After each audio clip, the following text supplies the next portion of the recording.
Ahí, Diego, ¿te comienza a grabar? Ahí está. Bueno. Presentador, profesor Sebastián, ¿va a presentar o no? Espera, ¿está grabando ya? Espérate. Ya, sí, está grabando.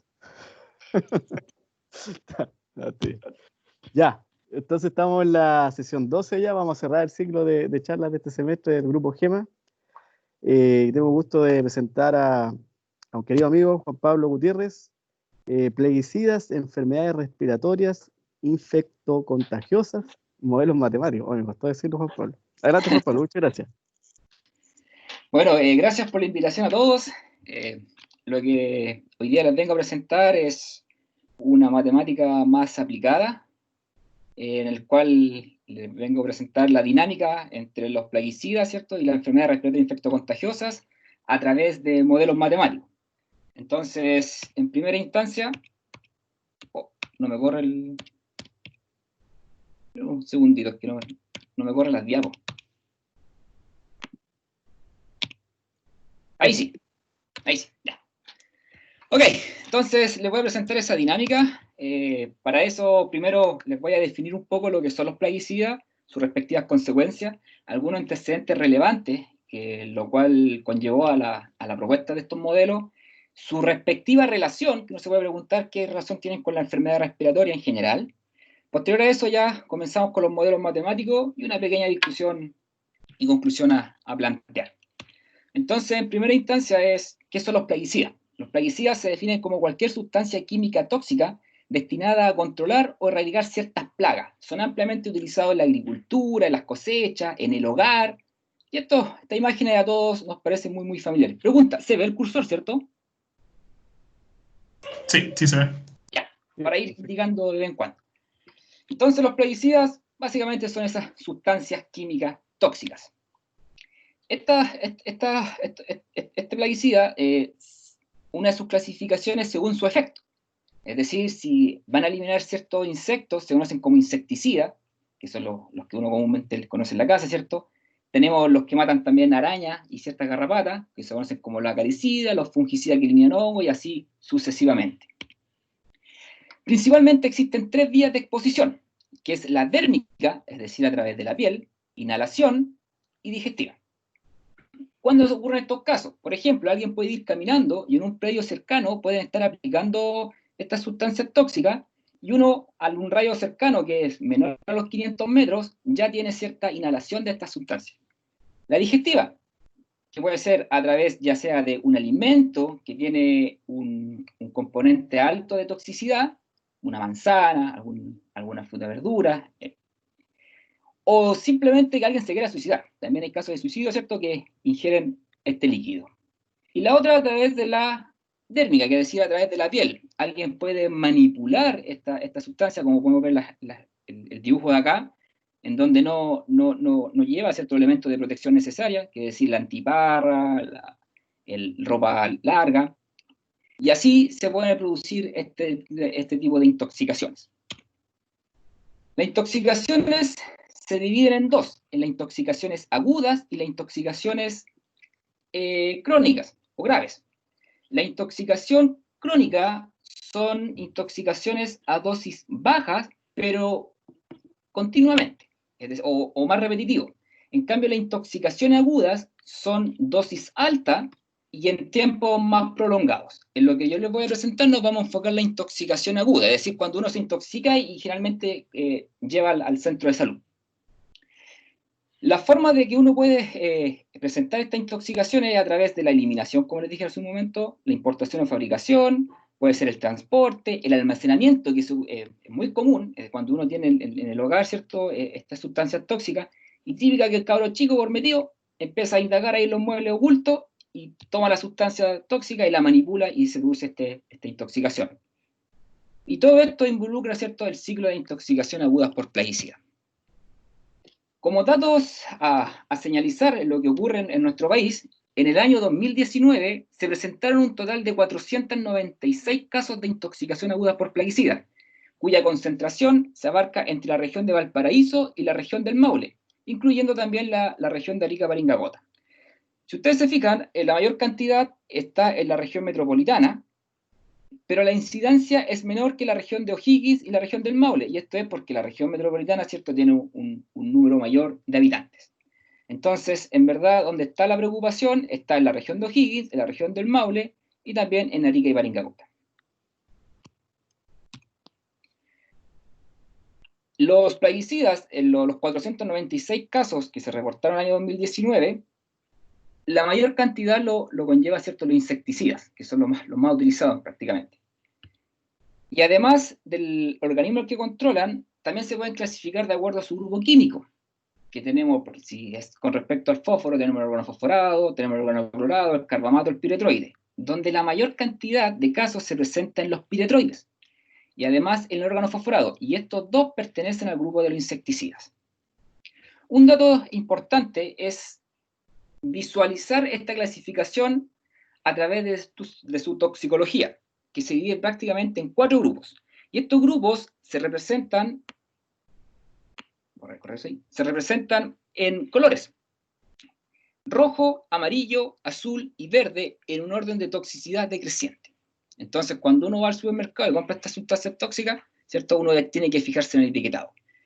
Pero lo que llama la atención es que la mayor cantidad de casos se producen en el grado 3.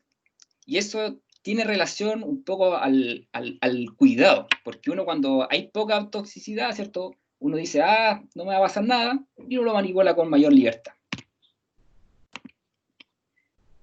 Bueno, en lo que sigue, particularmente, los organofosforados son los plaguicidas más utilizados a nivel mundial. Es por eso que nos vamos a centrar en ese tipo de plaguicida, y para ello queremos ver cómo afecta al organismo. Bueno, el organofosforado, lo que es importante es que son orgánicos, liposolubles y volátiles. Su mecanismo de acción consiste en inhibir la acción de una enzima que se llama acetilcolinesterasa. Por lo tanto, se acumula acetilcolina, y esta acumulación lo que afecta es el sistema nervioso central. Básicamente afecta eso, el sistema nervioso central. Sus síntomas, los síntomas de intoxicación, ¿cierto?, son náuseas, mareos, fatiga, debilidad, dolor de cabeza, diarrea, pérdida de apetito, entre otros. Los efectos de este organofosforado son bien variables: trastornos de sueño, falta de concentración, y lo más peligroso, uno de los más peligrosos son estos problemas dérmicos que afectan directamente a la piel. Y también la irritabilidad. Bueno, uno se puede preguntar, ya conociendo un poco esa pequeña introducción de lo que son los plaguicidas y en particular los organofosforados, es cuál es su relación con la enfermedad respiratoria infectocontagiosa. La condición es la siguiente: es que al momento de presentar una intoxicación, el tracto respiratorio se dilata, por lo que es plausible suponer que al estar en la condición de intoxicado, se es más susceptible a adquirir cierta enfermedad respiratoria infectocontagiosa. En base a esa dinámica, lo que les voy a presentar ahora es un modelo, que le estoy llamando un modelo base, en que representa dicha dinámica. La enfermedad en sí la representan los índices S, acá está el cursor, S y R. Es decir, una persona puede estar en la condición de susceptible, sanito, en la condición de infectado, que está enfermo, ¿cierto?, y aparte es infeccioso, que puede transmitir la enfermedad, y en la parte de recuperado. Cuando uno está en el estado recuperado, hay una cierta inmunidad parcial, porque después de un tiempo vuelve a ser susceptible. Es decir, la enfermedad se mueve en los estados susceptible, infeccioso y recuperado. El subíndice D y P, lo que me está señalizando es la condición de si el individuo se encuentra intoxicado o no. P es intoxicado y D es no intoxicado. Las tasas de intoxicación las estamos denotando por mu, y la de desintoxicación o recuperación a la intoxicación por omega, que aparece acá. Entonces, y uno se puede intoxicar ya sea estando susceptible, estando infeccioso o estando recuperado con respecto a la enfermedad. En lo que respecta a la tasa de contagio, es decir, tiene que haber un encuentro entre un individuo susceptible y un individuo infeccioso, y dicha tasa la estamos representando por beta.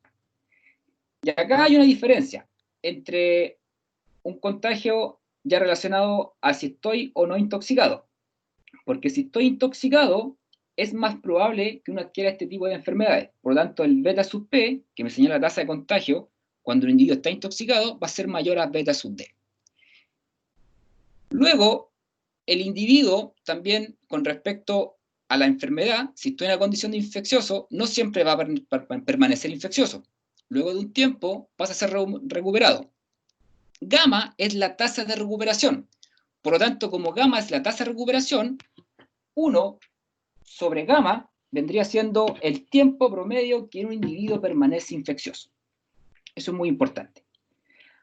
Acá este modelo lo estoy enfocando particularmente a los trabajadores agrícolas. Por lo tanto, estas tasas de ingreso y de salida corresponden a la relación laboral, es decir, los que ingresan al sistema y los que salen al sistema.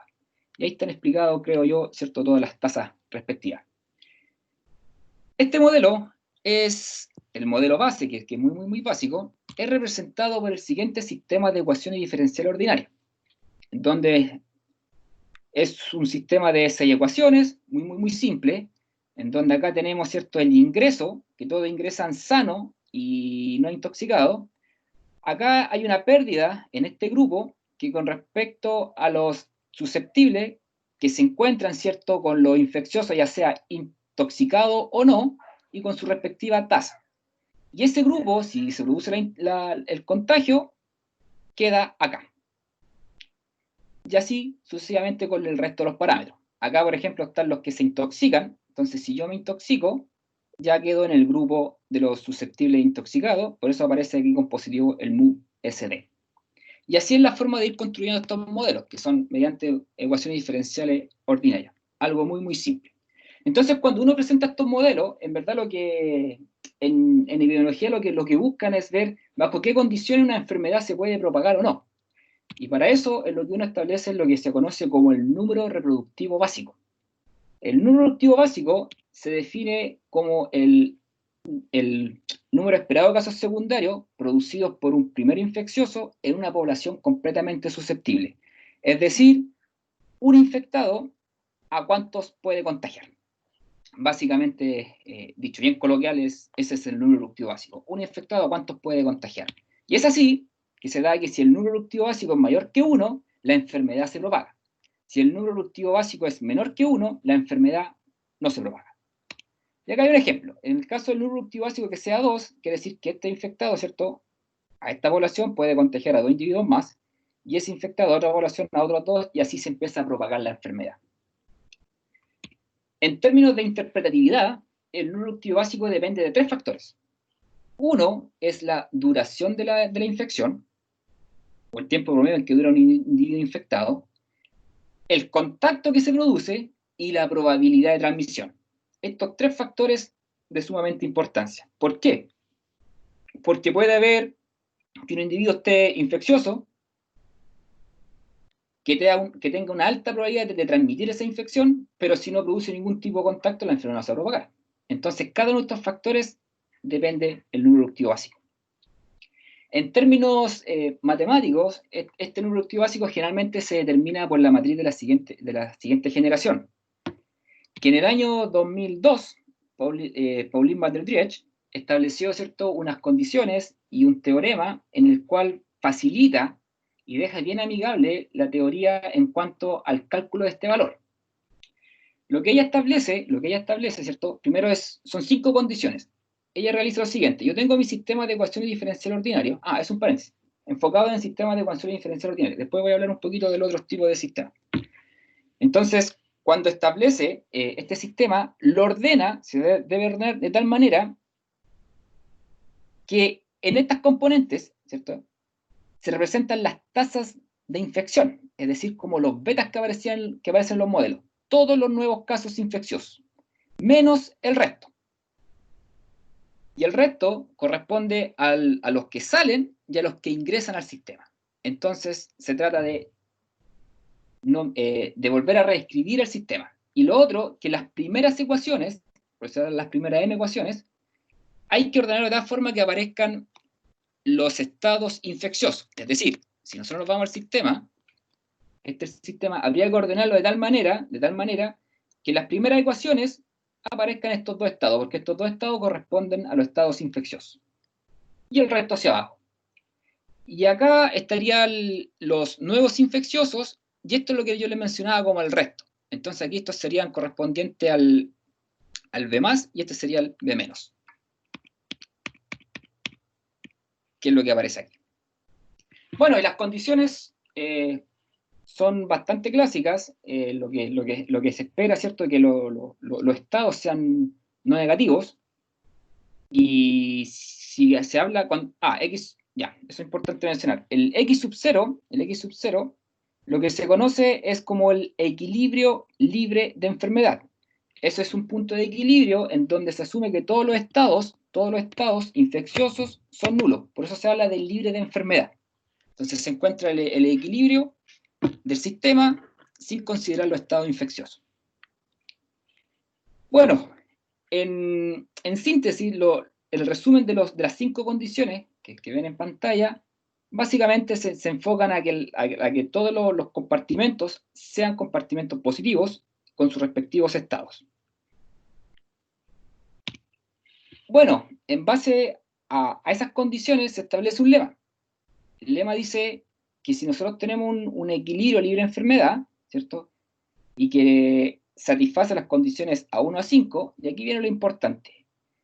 Las derivadas asociadas a esta nomenclatura se construyen matrices. Estas matrices, que son por bloques, lo importante acá es resaltar F y B, que van a tener repercusión en el teorema.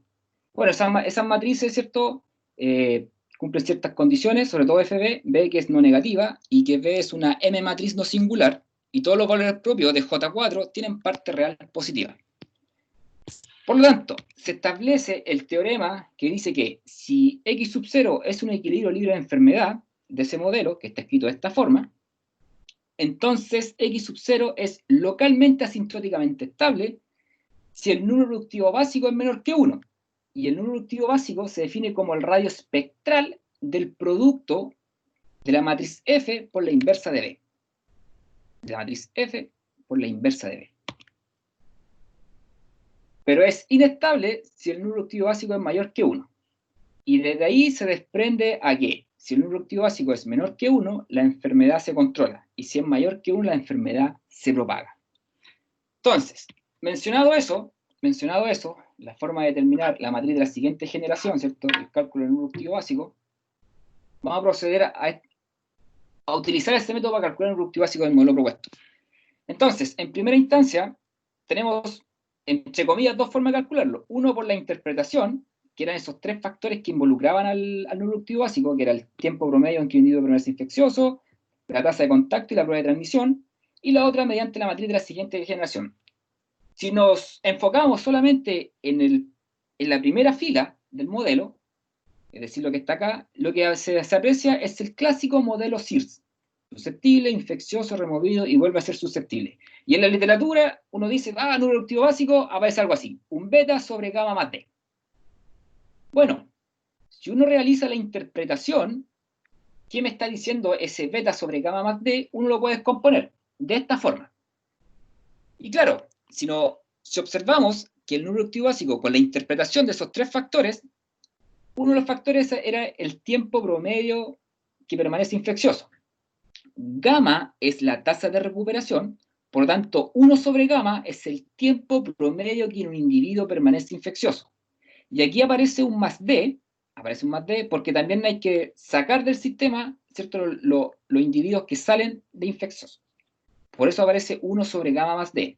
Y por beta, porque beta abarca tanto la tasa de contagio como la probabilidad de transmisión.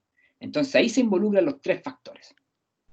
Ahora, hacer esto de manera interpretativa, ya para un modelo más complejo, es un poco complicado. De hecho, este modelo, que es súper simple, si ahora nos olvidamos de la franja naranja y vemos y visualizamos todo el modelo, que es un modelo muy simple, insisto en eso, expresar el número reductivo básico en forma interpretativa es un poco complejo. Entonces, al utilizar la matriz de la siguiente generación, se obtiene que el número reductivo básico del modelo base está expresado de esta forma, que es bastante similar al número reductivo básico clásico, por así decirlo. ¿Cuál es la diferencia? Que acá se subdividen, ¿cierto?, los beta, porque tenemos una tasa de contagio para los no intoxicados y una tasa de contagio para los intoxicados. Y estos S asterisco corresponden a los equilibrios libres de enfermedad. Y aquí está lo novedoso, porque los equilibrios libres de enfermedad se involucran tanto las tasas de intoxicación como de desintoxicación y de salida, en ambos. Y ese es el número reductivo básico del modelo base. Bueno, dicho eso, es solamente un modelo base a modo de introducción.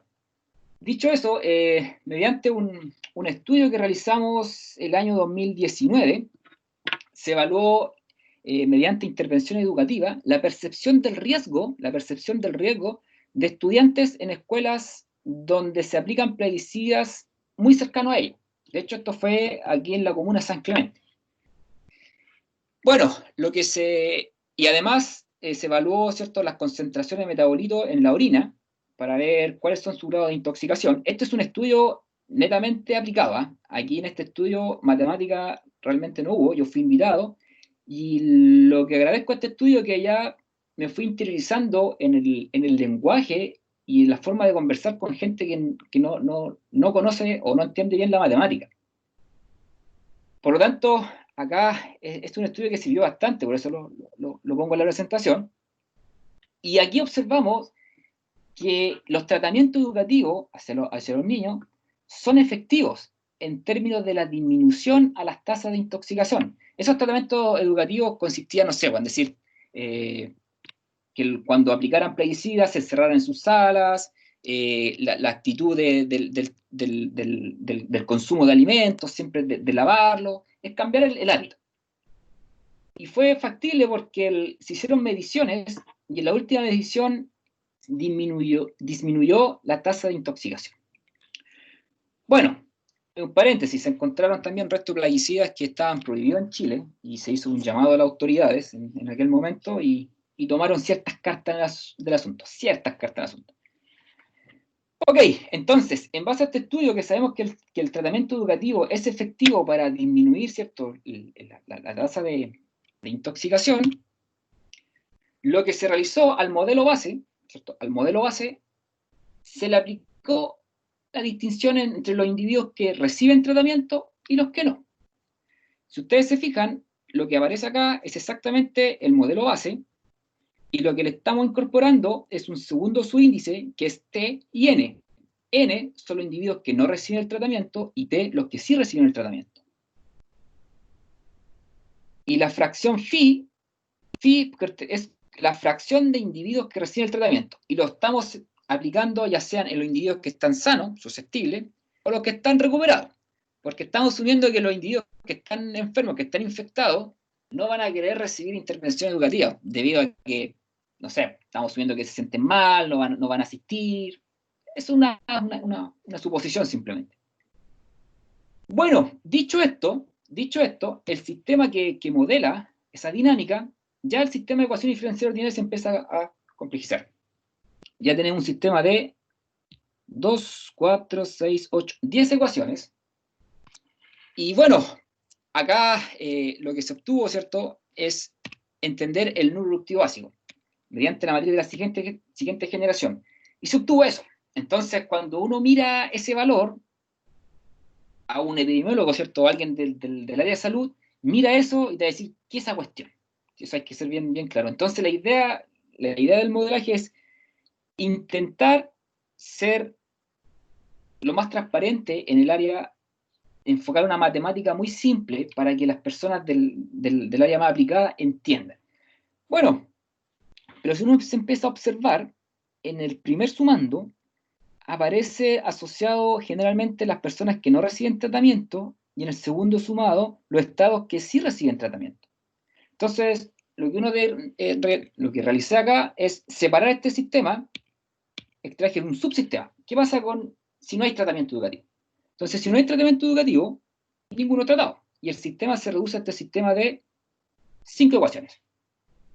Y al calcular el número reductivo básico de aquel sistema, lo que se obtiene es esta expresión, que es un valor muy similar al número reductivo básico del modelo base. Análogamente, si asumimos que todos los individuos son tratados, el número reductivo básico es similar, salvo que en vez de no tratados, corresponden a los tratados. Y así se puede expresar el número reductivo básico del modelo general como una combinación lineal entre los números reproductivos básicos de los subsistemas, y esos subsistemas corresponden a los no tratados como a los tratados, cuyos pesos, ¿cierto? Esto N asterisco y T asterisco que ven acá, corresponden a las tasas de intoxicación, desintoxicación y la fracción de la población que recibe el tratamiento educativo. Entonces, ahí está el efecto. Bueno, en relación al tratamiento educativo, el estudio previo, uno sabía que tenía un efecto positivo en la reducción de intoxicados, pero la pregunta es, ¿qué tan efectivo está en la reducción de infectados? Porque nosotros estamos asociando a enfermedades. Es decir, aplicar un tratamiento educativo hacia la intoxicación, ¿tendrá algún efecto en la disminución de infectados? Y si es así, ¿cuánto es lo que disminuye? Entonces acá nosotros presentamos el caso en el cual, bueno, lo que está en verde es una población que no recibe tratamiento educativo, y lo que está en azul es una población que completamente recibe tratamiento educativo, que igual se escapa de la realidad, eso lo sabemos. Pero lo que aquí observamos es que a medida que aumenta, ¿cierto?, la fracción de individuos que se le aplica el tratamiento, la curva de infeccioso disminuye de tal manera que pasa de tener un número reproductivo básico mayor que 1 a un número reproductivo básico menor que 1, ya con el 30% de la población tratada, es decir, que recibe ese tratamiento educativo. De ahí vemos la importancia de esta intervención educativa. Otro factor relevante, aparte del tratamiento educativo, según estudios previos, tiene que ver con la susceptibilidad genética. Es decir, ya nos metimos en el ADN. Bueno, a través del polimorfismo genético 1, más conocido como PON1, ¿cierto?, a través de su alelo alternativo QIR, glutamina y arginina, correspondientemente, lo que se establece es que a mayor hidrolización, menor susceptibilidad. Es decir, aquí nos vamos a enfocar particularmente en un tipo de órgano fosforado que es el clorpirifo, lo que está diciendo que hay una mayor hidrolización del alelo R por sobre el alelo Q. Entonces, si uno tiene la combinación genética, RR posee una baja susceptibilidad a la sustancia tóxica. Y si uno tiene la combinación QQ, ¿cierto? QQ tiene una alta susceptibilidad. Y si es QR media. Es decir, podemos dividir o particionar, ¿cierto?, la susceptibilidad en tres. Susceptibilidad alta, media y baja, y eso lo destina, ¿cierto?, el alelo a cual corresponde. Bueno, dicho eso, enfoqué un modelo en donde trato, ¿cierto?, de proyectar qué ocurre o cuál es el comportamiento de la intoxicación por plaguicida y sus consecuencias en la enfermedad respiratoria infectocontagiosa en distintas poblaciones de acuerdo a su susceptibilidad genética. Bueno, para ello implementé este modelo en el cual, si ustedes se fijan, la nomenclatura, estoy siguiendo la nomenclatura del modelo base: susceptible, infeccioso, removido. Luego el primer subíndice es D y P, nuevamente, es decir, no intoxicado, intoxicado. Y luego aparece X. Ese X corresponde a la susceptibilidad que presenta cada individuo, que puede ser baja, media o alta. Y el ingreso del personal, ¿cierto?, se distribuye de acuerdo a su susceptibilidad. Porque en términos de genética uno no va cambiando. Si hay nacimientos puede haber, pero recuerden que acá lo que tenemos es una población adulta, estamos enfocados en población agrícola. Bueno, el sistema de ecuaciones diferencial ordinaria, que representa dicho modelo, es el que se presenta acá. Y acá tenemos 2, 4, 6, por 3 son 18 ecuaciones. Es decir, cada vez el modelo se ha ido complejizando. El número reproductivo básico, que es para ver la proyección de la enfermedad, ¿cierto?, de dicho modelo, es el que se ve a continuación. Entonces, si uno empieza a observar acá, aparece los que se involucran el L, el M y H, que corresponde a la susceptibilidad baja, media y alta, baja, media y alta. Beta D, beta P. Entonces uno dice, hagámoslo similar a lo que hicimos anterior, traigamos un subsistema, analicemos el subsistema solamente con la susceptibilidad baja, otro con la media y otro con la alta, y veamos cuál es su relación con el número reproductivo básico general. Bueno, el submodelo genético que le use, si observamos solamente la susceptibilidad baja, es el sistema de ecuaciones diferenciales, se resume solamente a 6, cuyo número reductivo básico es esta expresión, que es muy similar al número reductivo básico del modelo base, salvo con la diferencia que acá se involucran las tasas de intoxicación y desintoxicación respecto a la susceptibilidad baja.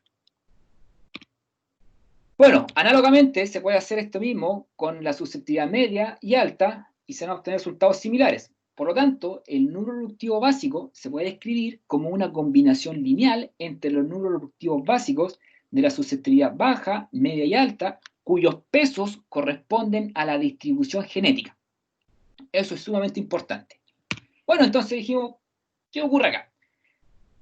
Según estudios previos, podemos categorizar, ¿cierto? En este caso el clorpirifo, el cómo se distribuye, ya sea una susceptibilidad alta, media, baja, según el país. Países como Chile, Colombia, México, Estados Unidos e India, y en un mismo país, que es Singapur, ¿cierto? Pero entre diferentes entidades étnicas. Entonces, si ustedes se fijan, en Chile, la mayor concentración está entre la alta y la media, a diferencia de México, que está entre la media y la baja. Entonces dijimos, bueno, ¿qué pasa si nosotros tenemos una enfermedad? ¿Qué pasa si nosotros tenemos una enfermedad que está controlada, es decir, con su número reductivo básico menor que 1? ¿Cómo se comporta esta enfermedad? ¿Cómo se comporta esta enfermedad entre distintas poblaciones? Que en estas poblaciones estamos viendo como países, entre distintos países según su susceptibilidad genética o su variabilidad genética. Bueno, ¿qué obtuvimos acá? Que en países como Chile, India y Colombia, esta enfermedad se propaga en una población que está expuesta a plaguicida. Pero en países como Estados Unidos y México, esta enfermedad no se propaga. Y en un mismo país, pero entre sus diferencias étnicas, entre chinos, indios y malayos, lo que se reduce acá, que en los indios se propaga la enfermedad, pero en los chinos y malayos no. Entonces aquí está la intervención en la cual la importancia de los estudios según la población de acuerdo a su susceptibilidad genética hacia la sustancia tóxica. Es decir, la importancia de la susceptibilidad genética hacia la sustancia tóxica y su consecuencia en que se propaga o no una enfermedad. No se puede generalizar las enfermedades en ese aspecto. Bueno, y uno se pregunta también, dice, ¿qué tanto tiene que aumentar esta tasa de contagio al estar en la condición de intoxicado? Porque estamos asumiendo que el beta P es mayor que el beta D. Por lo tanto, va a ser un beta D más un épsilon, más algo. Y acá lo que se está deduciendo es que ese es el valor como umbral, o el cual destina, que si es superior a dicho valor, que es un valor muy, muy pequeño, ya se puede establecer la condición en que uno puede dividir una población en si el número reductivo básico es mayor que 1 o menor que 1. Bueno, ese artículo se publicó hace poco, en marzo, si no me equivoco, de este año salió publicado realmente, y ese artículo se trabajó bastante en Estados Unidos. Hice una pasantía en enero, si no me equivoco, del año pasado, y junto con Gerardo Schauer, él pertenece a la Escuela de Salud Pública de Georgia State University, y en el cual gran parte de este trabajo se realizó allá. Eso es importante mencionar. Bueno, si alguien quiere saber más del artículo, lo puede revisar en la revista. Ok, entonces, volviendo al tema de los plaguicidas, cuando uno realiza los casos, que son, acá tenemos del año 2015 al año 2019, hay una gran variabilidad en términos de los meses del año. Y además, la intoxicación no se produce, no es algo continuo, sino es más bien algo discreto, en ciertos instantes. Por lo tanto, es aconsejable modelar esa variable que tiene que ver con las intoxicaciones por plaguicidas, ¿cierto?, mediante una variable discreta y no continua. La enfermedad en algo continuo, porque la enfermedad siempre está. En cambio, las intoxicaciones se dan cuando se aplican los plaguicidas y no se aplican en cada instante. Hay ciertos instantes en que se aplican los plaguicidas.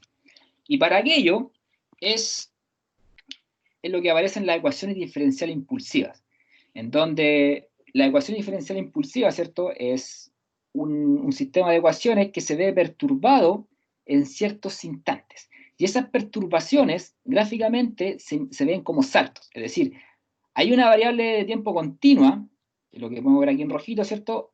Y va a llegar un instante, en un T sub K, del cual va a haber una perturbación, es decir, hay un salto, que puede ser hacia abajo, que puede ser hacia arriba, no lo sé, va a depender del contexto. Entonces, se decidió modelar la dinámica de los plaguicidas junto con la enfermedad respiratoria mediante ecuaciones diferenciales impulsivas. La dinámica de los plaguicidas, lo que tenemos acá, a ver, lo que está en línea continua, las flechas continuas, lo que se involucra, ¿cierto?, es la gráfica, o perdón, es el modelo con respecto a la enfermedad. La enfermedad es a tiempo continuo. Y las intoxicaciones, que son el mu, que son en ciertos instantes, aparece acá la línea segmentada, y además estamos incorporando el tratamiento educativo. Y el tratamiento educativo tampoco es algo continuo. Es en ciertos instantes, y esos instantes son distintos a los instantes, o pueden ser igual, pero pueden ser ligeramente distintos a los instantes que se aplican los plaguicidas. Por eso tenemos, para diferenciar, uno punteado y el otro segmentado. Por simplicidad del modelo, ahora estamos asociando enfermedades ya no con susceptible, infeccioso, removido, sino que simplemente susceptible, infeccioso y después nuevamente va a ser susceptible. Es decir, no tiene un periodo de inmunidad parcial. Bueno, acá lo que se incorpora además es lo que se conoce la tasa de olvido. Porque si uno aplica el tratamiento educativo, también va a pasar un tiempo y las personas, vamos a asumir que si ella no sigue las indicaciones, significa como que no aprendió, o sea, o se olvidó del tratamiento. Y eso puede ser al otro día, puede ser a la semana, puede ser al mes, puede ser al año, o puede ser quizás que siempre queda con el tratamiento, con su respectiva pertinencia. Bueno, acá en lo general no hay mayor novedad, salvo estos instantes de impulso. Y esos de instantes de impulso se ven acá. Aquí lo que tenemos es la dinámica de la enfermedad. La dinámica de la enfermedad en el cual es variable continua. Tenemos las tasas de contagio, de recuperación y los que se van desintoxicando. Estos instantes corresponden a cuando se aplica el plaguicida, es decir, hay una tasa de intoxicación. ¿Y dónde se aprecia esa tasa de intoxicación? En el grupo de los susceptibles intoxicados. Ahí aumenta. Y en la misma proporción disminuye en los no tratados. Lo que se involucra acá son los instantes en donde se aplica el tratamiento educativo. Entonces, ¿a quién se le aplica? A los no tratados y pasan al grupo de los tratados. Y por eso aparece ese fin. Son ciertos instantes. Y estos instantes son distintos entre sí. Bueno, en relación a la teoría del núcleo reductivo básico, ¿cierto? Con respecto a sistemas de ecuación diferencial ordinaria, está más que sabido con la teoría de la matriz de la siguiente generación de Barden-Driech. También está destinado para sistemas discretos. También hay un estudio para sistemas impulsivos, pero con un solo impulso. Con un solo impulso. Acá nosotros estamos presentando con dos impulsos. Con dos impulsos. Por lo tanto, la teoría para el cálculo reductivo básico, para este tipo de ecuaciones, aún no está del todo detallada. Y eso es lo que voy a trabajar en un tiempo no tan largo, un tiempo más breve, es intentar implementar esa teoría a modo, primero hacerlo para este modelo y luego hacer una generalización con respecto al cálculo del núcleo reductivo básico para sistemas impulsivos, pero de dos o más impulsos, no con solo uno. Bueno, la figura o la representación, la gráfica de un sistema de ecuación diferencial impulsiva es el que se ve acá. Acá lo que nosotros tenemos, lo que está en gris, es la curva de infecciosos. En el primer año no se aplica tratamiento educativo, luego se aplica el tratamiento educativo, aquí se vuelve a aplicar, y lo que uno observa es que esta curva disminuye notoriamente. Es decir, el tratamiento educativo sí posee un efecto en la curva de infecciosos. Que eso ya más o menos lo sabíamos a priori. Y acá se visualiza los efectos de impulso. Acá lo que está en azul son los individuos que son susceptibles y que están intoxicados. Si ustedes se fijan, acá en los saltos, entonces acá disminuye, se aplica el plaguicida, sube, ya hay mayor cantidad de intoxicados. Luego, ahí sí, luego disminuye, se aplica el plaguicida y vuelve a subir. Esa es la representación de un sistema de ecuación diferencial impulsiva. Bueno, la variable que se incorporó también es con respecto a la tasa de olvido, es decir, la efectividad del tratamiento y cuál es su impacto en la población infectada. Acá lo que observamos es la curva de infecciosos, que se vio anteriormente, si no hay aplicación de tratamiento educativo. Luego se aplica el tratamiento y lo que está en negro es una tasa de olvido del 1% diario. Lo que está en rojo, el 1% semanal, y lo que está en azul, el 1% mensual. Y vemos cómo la curva de infectado disminuye notoriamente al aplicar estas intervenciones educativas y al disminuir esta tasa de olvido. Bueno, también es importante observar qué ocurre si hacemos un submodelo en el cual solamente nos fijamos en la dinámica de los plaguicidas. No olvidamos de la enfermedad. Entonces, se reduce a este sistema de ecuación diferencial impulsiva, que es muy similar al anterior, pero acá sacamos la infección. Por eso dice sin infección. Entonces, lo que queremos visualizar es el efecto de los distintos parámetros, de distintas tasas que afectan este sistema. Y lo que nos entregan las gráficas, es de lo que representa, es cierto, es la tasa de salida, es decir, como el recambio laboral. Entonces, si aumenta el recambio laboral, lo que podemos observar es que el grupo de los susceptibles tratados, lo que está en negro, comienza a disminuir.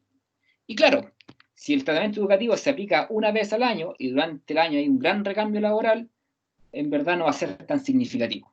Entonces, va de la mano cuántas veces se aplica el tratamiento educativo durante el año y cuánto es el recambio laboral. Esto ya lo hemos visto, la tasa de olvido. Y acá tenemos también lo esperado, que si aumenta la tasa de intoxicación, ¿cierto? Aumentan los casos de individuos intoxicados, y lo que llama la atención es que también aumenta los individuos tratados. Y eso tiene relación debido a que estamos asumiendo como parte del tratamiento también las indicaciones que entregan los centros de salud pública.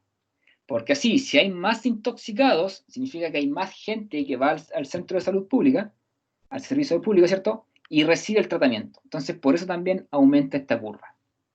Y luego la fracción de la población a la que se le aplica el tratamiento educativo, si bien hay una disminución, esta no es tan significativa. Por lo tanto, hay que sobreponer la efectividad del tratamiento por sobre la cantidad de individuos tratados.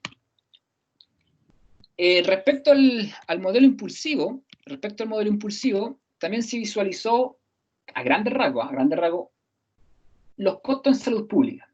Se establecieron las respectivas ecuaciones asociadas, ¿cierto? Primero a la intoxicación, entonces aquí se ven las tasas de intoxicación, la desintoxicación, los costos asociados al empleador, los costos hospitalarios y sus respectivas expresiones, ¿sí? Y esto se está destinando en un año, estamos analizando en un año. También los costos asociados al tratamiento educativo. Tenemos los costos fijos, los costos variables y cómo va a esa diferencia. Por lo tanto, los costos asociados al plaguicida, tenemos la suma de ambas, es decir, los costos por intoxicación y los costos por tratamiento, en donde podemos observar que los costos, ¿cierto? Los costos, si aumenta la fracción de la población, que recibe el tratamiento, estos disminuyen. Y van a tener una disminución aún mayor si también aumenta la tasa de olvido. Disminuye la tasa de olvido.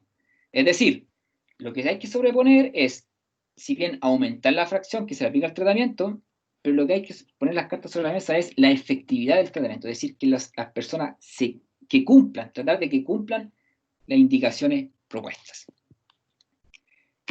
Bueno, si ustedes se fijan, esto fue una presentación más aplicada que matemática, y lo interesante de esto es que a través de los modelos matemáticos uno puede establecer ciertas políticas de prevención en el cual es necesario aumentar estas políticas. También lo que necesitamos es informar a la población no necesariamente que un grupo de expertos vaya, ¿cierto? Y entregue la información, sino que sea un ducto de información. Lo que quiero resaltar también es la importancia de la distribución genética al plaguicida y cómo este afecta hacia una enfermedad respiratoria se puede o no propagar en esa población que es expuesta a plaguicida. Y lo otro que es importante es aumentar, ¿cierto?, la fiscalización, ya que se han encontrado restos de plaguicida en niños y en adultos, ¿cierto?, que están prohibidos. Y lo que queda a desarrollar, ya más matemático, es elaborar ciertas condiciones o facilitar el cálculo del número reproductivo básico para un sistema de ecuación diferencial impulsiva con más de un pulso. Eso es una tarea a seguir. Bueno, muchas gracias por su atención. Espero que le haya gustado. Muchas gracias, Juan Pablo. Esto es matemática aplicada absoluta, ¿eh? Sí, sí. Es absolutamente. De hecho, una parte del nombre del grupo habla de las aplicaciones de la matemática. Gema. Oye, quizá me perdí en una parte cuando, desde mi ignorancia ya, el contacto a un plaguicida, así se dice, ¿cierto? Después eventualmente deriva en una enfermedad infectocontagiosa. ¿Eso entendido o Bueno, no?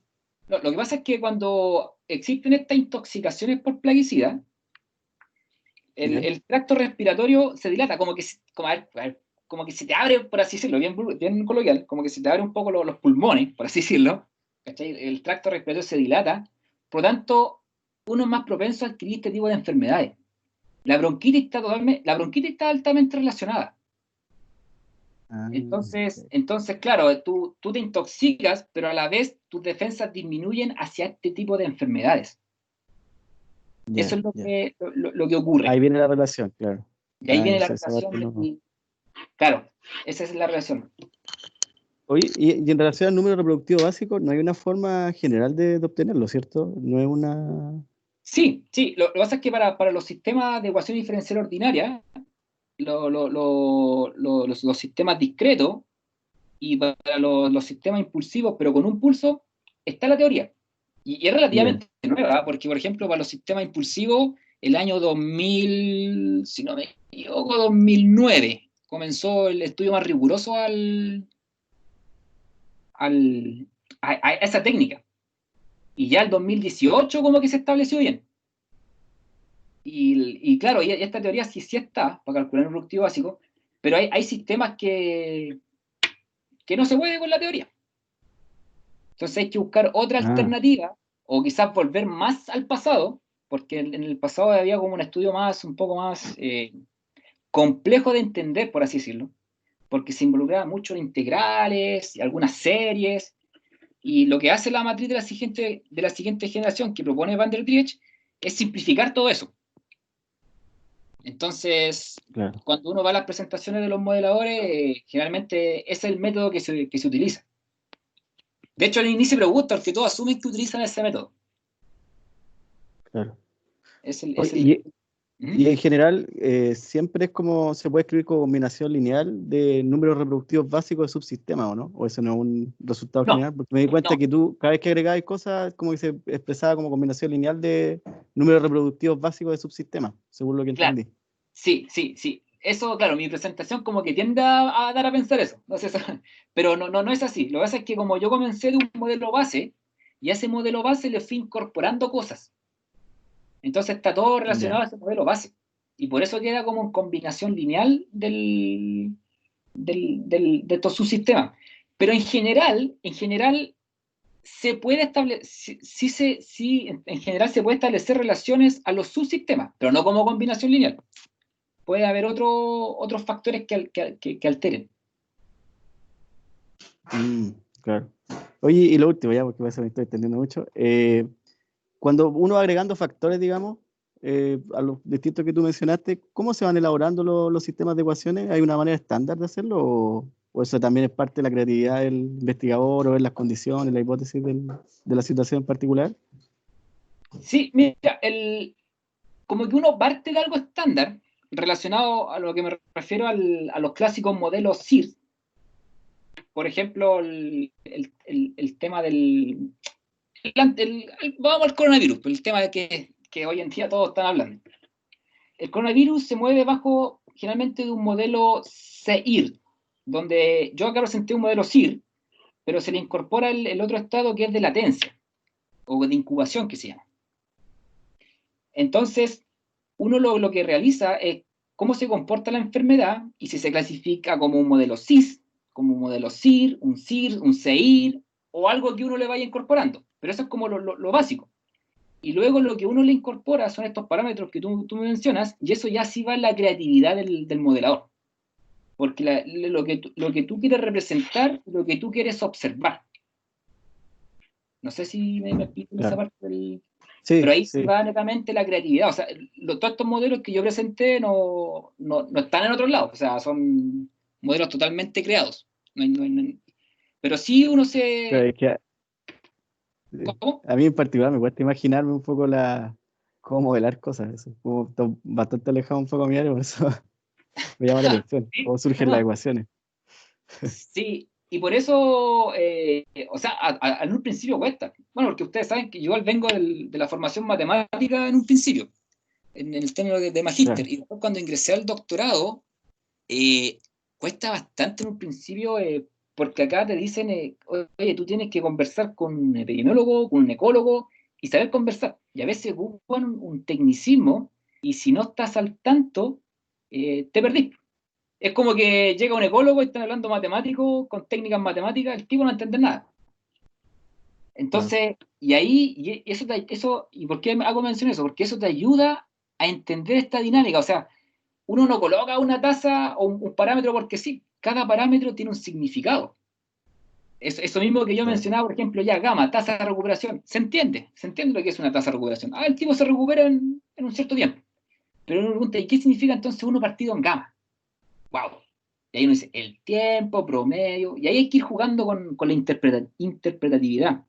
Porque acá la complejidad, o sea, lo que uno realiza no es poner un modelo más complejo, sino que la virtud está en intentar proponer un modelo simple que te pueda proyectar lo que tú quieres visualizar. Porque mientras más Claro. simple el tipo de aplicado te lo va a valorizar aún más. Porque si es muy complicado, como que se asustan un poco. Claro. Sí, un trabajo como interdisciplinar, como convergen varios Sí, ámbitos del conocimiento en el fondo para elaborar estos modelos. exactamente. Sí. De hecho, el doctorado donde yo lo hice apunta netamente al área interdisciplinar. Sí, de hecho, yo tuve dos tutores, uno matemático y uno de contexto. Y el de contexto es doctora en salud pública. Entonces, y ella fue la que me pulió bastante en el tema del lenguaje, el conversar. Me dice, tú tienes que conversar con gente de salud. Y de hecho, hace poquito publicamos un artículo en una revista totalmente aplicada, totalmente aplicada. Y yo me encargué de la parte del modelo matemático. Y lo bueno, o sea, uno piensa que en ese tipo de revistas ahora ya como que no lo van a pescar porque ven matemática y más encima con ecuaciones diferenciales impulsivas. O sea, tampoco son ordinarias, sino que impulsivas. Y la gente se va a asustar. Y no, al contrario. Yo creo que la interdisciplinaridad está apuntando fuertemente y eso uno lo puede ver también en los Fondesit, ¿cierto? Cuando uno postula los proyectos, que hoy en día es un área que se está potenciando, que hace un tiempo atrás era como, no, cada área, cada uno con su rubro. Claro. No sé si los chicos quieren, solo para no acaparar al expositor. Voy a dejar de compartir pantalla por mientras. Oye, ¿te has metido un poco en lo del COVID tú, Juan Pablo, no? ¿Se puede como Sí, aplicar estas cosas toda esta sí, maquinaria que tienen ustedes, digamos, matemática Sí, al estudio esas enfermedades que se contagian cuando hablaba de que se dilata el la tracto. tráquea, ¿cómo se dice? Sí, el tracto. Esas enfermedades, el coronavirus, por ejemplo, es una de esas enfermedades. O sea, son enfermedades que se transmiten a través de virus principalmente, ¿no? Sí, sí, pero o sea, no está relacionada, a los plaguicidas. Pero sí, claro, pero por ejemplo, según lo que entendí, dentro de lo que entendí, tú puedes estudiar el efecto de ese coronavirus en, no sé, bajo los plaguicidas, ¿no? Esa es como por ejemplo, la idea. el tema del coronavirus, estoy trabajando en un modelo que está sometido y que tiene que ver que nosotros, bueno, establecemos, porque lo que yo trabajo en verdad son enfermedades infectocontagiosas en general. Es decir, que si yo tengo la enfermedad, la puedo transmitir. Y estamos trabajando en un modelo en el cual abarcamos justo a la distancia, al distanciamiento social.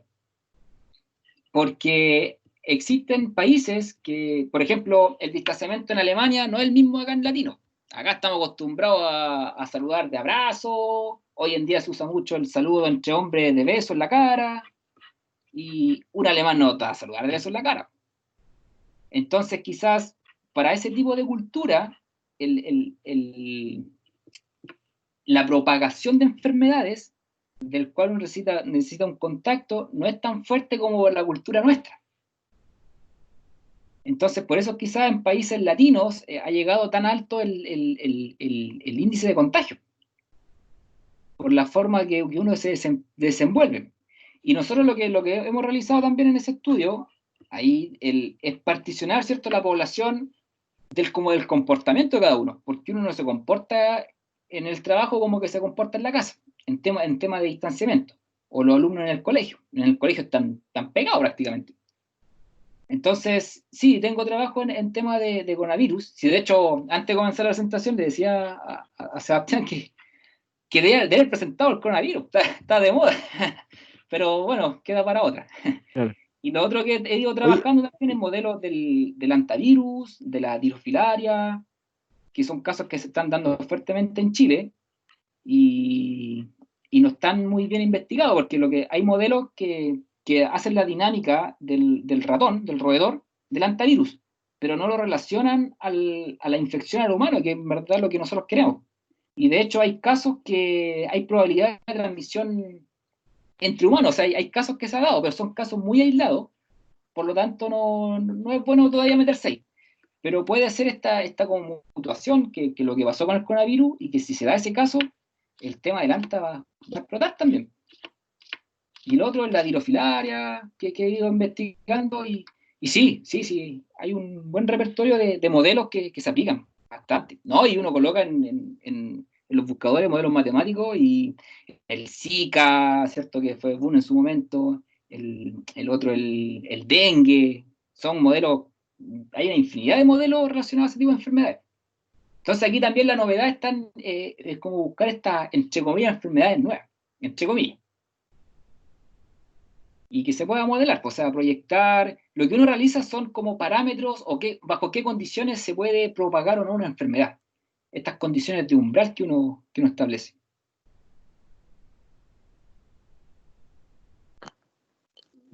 Bueno. Y el número reproductivo básico debe ser muy alto entonces ahí en el coronavirus, ¿no? ¿Se ha estimado algo de eso? Sí, no, sí, lo que pasa es que el número reproductivo básico en su momento, lo último es que averigüé del coronavirus, fluctuaba entre el 2 y el 3, era como un 2.5. ¿Y ¿Eso es alto? eso es casi como si fuera una función exponencial como de esa base, 2 o 3, o entre medio? Claro. ¿Es como esa idea? Sí, Más o y menos, claro, sí, hablando... sí, porque lo ves, claro, exactamente, como crece muy rápido, pero después la población se empieza como a contagiar mucho y queda menos individuos susceptibles, entonces la curva empieza como a aplanarse, entre comillas, un poquito. Sí. Y claro, al decir que es un 2.5, por ejemplo, significa que yo estoy en una sala cerrada, por ejemplo, y voy a contagiar entre 2 o 3 personas. Después esa persona sale y contagia a otras 2 o 3 personas más. Si por eso fue la propagación del... Y aparte que el tema del coronavirus es la supervivencia del virus en los materiales. Ahí está el peligro. El tema del plástico, que supuestamente vivía alrededor de 4 días, y todo es base de plástico. Uno va al Oye, supermercado. de eso yo no estaba tan descreído un poco, pero es así, dices tú. El otro día Sí, salí a dar una vuelta con los niños, están aquí ya colapsados de tanto encierro. Y están unas máquinas de juego, y dije, quizás no hay problema que estén, pero quizás sí. Hay que tener mucho cuidado, porque claro, o por ejemplo, cuando uno sale a la calle y en la suela, uno dice, ¿cómo se te va a pegar en la suela del zapato? Es que hay personas que escupen en las calles, igual eso es menos probable, y tú justo pisas Claro. la saliva, y te la voy a llevar para la casa, y después llegas a la casa, pisaste la alfombra de plástico, o sea, con estas cosas de sintética, y no sé, pues tu hijo se tiró, le pasó justo por la cara, y se puso el contagio. Por eso cuando uno sale al exterior, echarse el alcohol, o sea, perdón, el desinfectante en la suela de los pies, el lavado de las manos y todas esas cosas. No, si el tema del coronavirus es eso, por eso fue tan fuerte. Porque, por ejemplo, la influenza claro, tú vas a un lugar, alguien estornudó y las gotículas quedaron como en el aire, ¿cierto? Y tuviste que aspirarla, olfatearla, ya, y ahí. Pero dura muy poco. En cambio, el coronavirus no. Sí, por eso es tan complicado el tema del coronavirus, del contagio. Así que, pero mira, desde mi ignorancia en todo caso, porque yo no soy experto en salud pública tampoco, lo que va a pasar con el coronavirus va a ser algo muy similar a la influenza, porque estos virus, lo que pasa es que, mira, la influenza, tú te contagias con esa cepa, porque todos los años va cambiando la cepa. Entonces, después ya al próximo tú te vacunas, ¿cierto? Y queda, entre comillas, un poco inmunizado al contagio. O si te contagias, te agarra muy, muy, muy débil. O sea, muy, muy, muy fuerte, perdón. Pero ya el próximo año, ¿por qué no se tiene que volver a vacunar? Es porque la cepa va cambiando. Entonces, por eso uno todos los años se tiene que vacunar contra la influenza, porque la cepa es como que el bicho va mutando, por así decirlo. Y algo así yo creo que va a pasar con el coronavirus. Si son enfermedades virales, entonces a todas, o sea, la mayoría actúa muy similar. Y es el tema.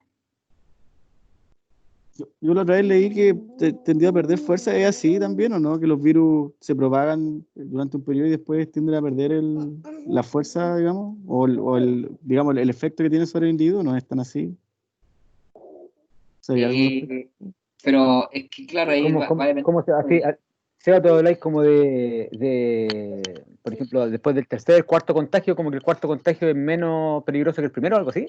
No, yo lo entendí como que ya tanto tiempo, digamos, en la población el virus, que después ya empieza a perder fuerza, en el sentido de el efecto que tiene sobre el organismo, pero es una cuestión que leí así como un tipo italiano que dijo algo respecto a eso.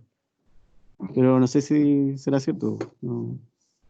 No, o sea, lo que sí está comprobado es que si tú te contagias, tu sistema inmunológico después como que agarra cierta memoria. O sea, como que se acuerda el virus. Por eso después si te Claro. agarra como cuando uno se resfría, tú te resfrías la primera vez, caes para el gato, generalmente. Y después pasa un tiempo, te volví a resfriar y ya no estáis tan para el gato porque tu sistema inmunológico adquirió cierta memoria. Por lo tanto, ya sabe cómo actuar o sabe cómo atacarlo a cierto grado. Obviamente el virus le va a ganar, pero ya el sistema inmunológico como que trata de forzar ese gallito de batalla. Y por eso tú te resfrías menos o te agarra más firme. Eso sí, pero el tema de que van. Ahora, lo que sí puede ocurrir con respecto a cuando pasa el tiempo tiene que ver con las condiciones geográficas o climáticas, mejor dicho.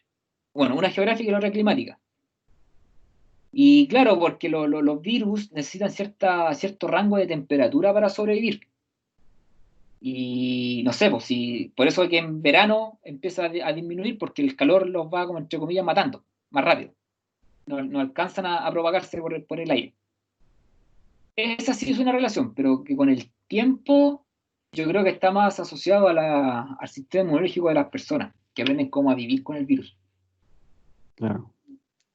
Mm. No sé, este tema es bastante interesante, ¿ah? Lo No, importante, tenía harta pega, parece ahí. sí, sí. Bueno, y si ustedes se fijan también aquí, uno igual hace a veces un estudio matemático, pero el objetivo no está tanto en el estudio matemático, sino que está como en proponer ideas de prevención. Es como ponerse el parche ante la herida. Oye, mira, pasa esto, se puede hacer esto. Y lo interesante de este punto de vista es conversar con otra área. O sea, a uno tiene que gustarle el tema en todo caso, o sea, es salir un poquito como también del escritorio, que es lo que me costaba al principio. Porque uno, cuando tiene una formación de matemáticas pura, uno está acostumbrado ahí a sacar sus cuentas, ¿cierto? En su mundo. Y después ya como salir, por ejemplo, yo ese artículo que trabajamos aquí cerquita, en San Clemente, tuve que tomar muestras de orina. Tomé muestras de orina al grupo estudiante o sea, fui a terreno. Participé de la intervención educativa y claro, y uno como que ahí empieza como a ver la realidad también. Porque a veces uno se puede encontrar con modelos muy superficiales, o sea, a veces lo que realizan algunas personas es como que hacen toda la matemática y después buscan la excusa o el problema después que ya está todo hecho, como que tiran el contexto como para darle una aplicación, ¿no? Lo que nosotros realizamos es como, de acuerdo al problema, establecer un modelo que solucione o que proyecte ese problema. No al Oye, revés. JP, y esas visitas que haces tú, ¿te ayuda con eso, po? De lo que estás hablando, ¿no? Te ayuda Sí, a plantear el problema, po. ayuda bastante, exactamente, ayuda bastante. O sea, ir como uno dice donde las papas queman, ayuda Bueno, bastante. Y lo que ayuda bastante acá es tener como equipo de trabajo, o sea, tener gente de salud pública, de epidemiología, y ellos te proponen temas, dicen, oye, mira, ¿sabes qué? Este tema, bla, bla, y uno se mete, eso es lo que yo hago. Yo me meto, primero tengo que hacer una lectura profunda del tema para adquirir el lenguaje, el conocimiento, la problemática, y propongo un modelo. Creo un modelo, ¿cierto? Va a depender de cómo es la dinámica del tiempo, si es continua, discreta, o las dos juntas, entonces entra la impulsiva, o si hay una dinámica espacial con una EDP. Entonces, todo hay que ver bien el que uno puede incorporar desde mi área de la epidemiología. Y después uno lo que realiza, porque los tipos de contexto uno como que el modelo no se lo revisan mucho. O sea, lo que le revisan en verdad es ver bien si tiene sentido las proyecciones que uno está haciendo. Y por eso en las revistas que uno publica siempre hay diversidad de referees. Hay referees que son más matemáticos, otros que son más de contexto, pero la idea es que todos tengan cierto conocimiento igual del otro, o sea, que no sea un matemático puro, sino que sea un matemático, pero que esté familiarizado con ciertos modelos. Y el de contexto, bueno, los de contexto a veces son solamente de contexto, pero también que tenga cierto grado de conocimiento como de matemáticas. La idea es como que vayan ahí potenciándose. O lo otro, un matemático puro, uno de contexto, y que te den tu feedback.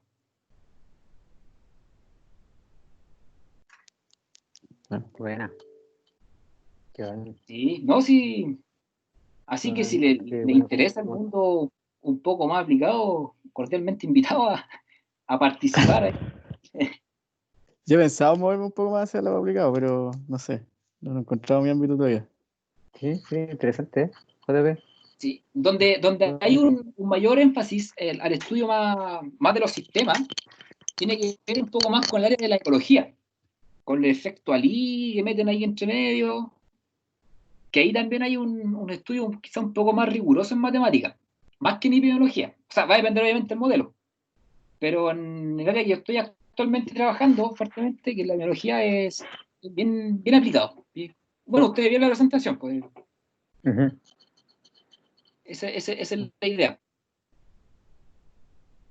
Bueno, Bueno, te pasaste, Juan Pablo, muchas gracias. No sé si quiere consultar algo el jefe. Está activando su micrófono, parece ahí. Era una pregunta técnica nomás, pero era una duda. Lo que pasa es que estos diagramas de flujo que estaban ahí en la presentación, ¿Ya? ¿estos los modelan en algún programa o algo así, o no? Sí, o sea, los sistemas los modelo mediante MATLAB. MATLAB es el programa Ah, que ya. he estado ocupando. Ahora, ¿por qué ocupo ese programa? Porque el que sé ocupar. Porque hay otro, y es bastante bueno, es porque el otro que es bastante conocido es el R. Sí, sí. Sí, y el R tiene un componente un poco más estadístico. Y Sí. MATLAB tiene unos turbos que se llaman, que por ejemplo, para resolver más rápido los sistemas de ecuaciones. Ah, ya. Por eso yo ocupo más MATLAB que R. Y aparte que fue el que aprendí en su momento también, pues uno igual tiene que ser honesto en eso. Sí. Oye, ¿y no se puede mirar como una red neuronal, por ejemplo, eso? Que se veía como un tipo de función de transición entre medio, algo así, ¿no? Una red, perdón, que no escuchen. Una red neuronal, ¿no? Sí, hay modelos que están enfocados en redes neuronales. Y eso si no me equivoco, lo hacen como en un modelo más discreto. Ah, ya. Ya. Sí, sí. Sí, no, pero hay modelos de eso. Y son bastante cotizados. ¿Ah? Sí, Sí, te diré, o sea, lo he escuchado. Lo he sí, escuchado. te diré que son bastante cotizados, así que es un bueno donde poner ahí unas fichitas como a modelar. Claro, claro. Sí.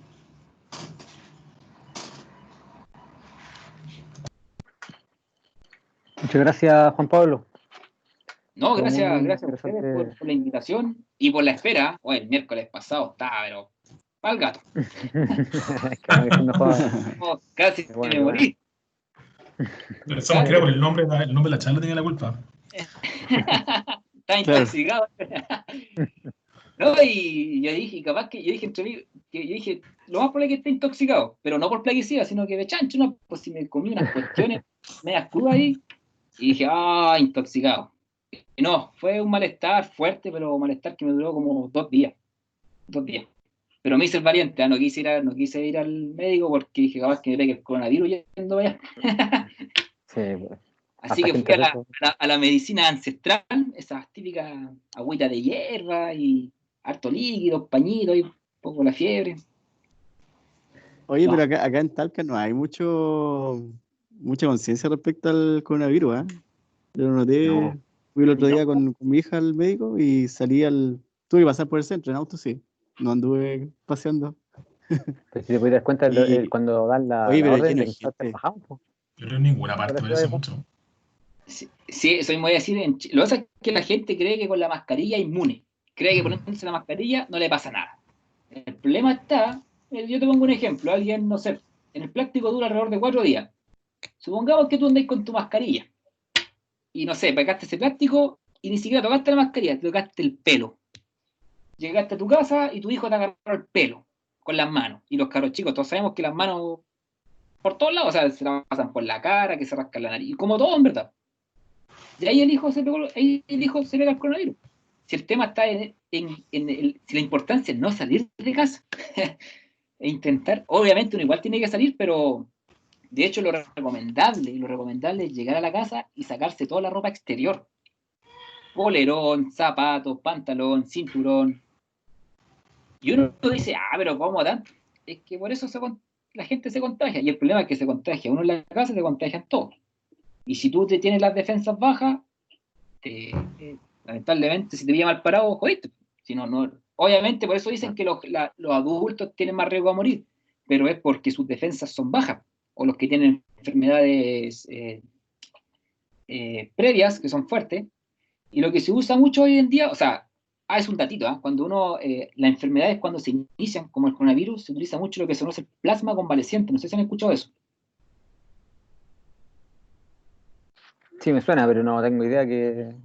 Ya, el plasma convaleciente se trata de, por ejemplo, las personas que se infectaron, pero no presentaron síntomas, o síntomas muy, muy leves, y se recuperaron así naturalmente, sin nada antiviral. A esas personas se les trae sangre. Obviamente se examina que no tenga VIH y nada de esas cosas. Ujú. Y de ahí rescatan como los anticuerpos y se lo insertan a las personas más propensas a que puedan morir por este bicho. O sea, que tengan sus defensas muy bajas, que tengan alguna enfermedad, tiene un nombre, pero a priori, enfermedad de base que se llama. Alguna enfermedad de base, es decir, es como para que el bicho si te ataca,